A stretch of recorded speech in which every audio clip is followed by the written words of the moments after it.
என்ன திடீர்னு ஒன்று பேசுவார், திட்டிடுவார். ஓகே டார்லிங் நல்லா பண்ணு அப்படின்ட்டு போயிடுவார். இப்போ இந்த மனுஷன் அதுக்கப்புறம் வந்து உங்களை இல்லை அவங்கள அப்படிம்பாங்க. சரி அவங்கள வேற யாரையோ சொல்லியிருக்காரு அப்படின்னா அவங்கள்ட்ட போய் சொல்லுவார், உங்களை இல்லை நீங்கள் லைட்லாம் கரெக்டாக தான் வச்சுங்க, இவனுங்கள தான் சரியாக நடிக்கலை அப்படின்ட்டு போயிடுவார்.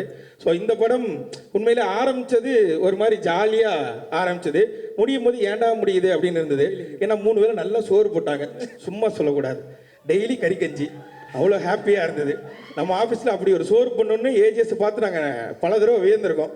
ஏன்னா இது திரும்பவும் சொல்லலாமான்னு தெரில, பல வார்த்தைகள் டப் பண்ணி இது பண்ணி கட் பண்ணி எடிட் பண்ணி நானே பேச வேண்டியதாக இருக்குது. ஏன்னா இதுக்கு முன்னாடி இந்த மனுஷன் வந்து இந்த படத்தில் போடும்போது அஸ்வத் ப்ரோ வந்து ரீஇன்ட்ரடியூசிங் அப்படின்னு போட்டார். அதுக்கு முன்னாடி நாங்கள் ஒரு 2 படம் பண்ணோம், சொல்லக்கூடாது, நான் சொல்ல மாட்டேன் 2 பண்ணோம். அதில் வந்து இட்லி கேட்டால் இட்லி இல்லைன்னுவாங்க, தோசை கேட்டால் வீட்டிலேருந்து எடுத்துகிட்டு வர மாட்டேம்பாங்க. ஸோ இந்த மாதிரி பிரச்சனை இருக்கும்போது இங்கே போனால் ஒரே நேரத்தில் டார்லிங் எல்லாமே சிக்கன் இருக்குது டார்லிங், மீன் இருக்குது டார்லிங், அதுக்கப்புறம் சில நேரத்தில் பிரதீப் ப்ரோக்கு டயட் ஃபுட்னு ஒன்று எடுத்துகிட்டு வருவாங்க. ஆத்தாடி ஆத்தா அதில் என்னென்னமோ இருக்கும் டார்லிங், ஓடுறது போடுறது பறக்கிறது தாவுறது நிற்கிறது நீந்துறது எல்லாமே இருந்துச்சு அவருக்கு.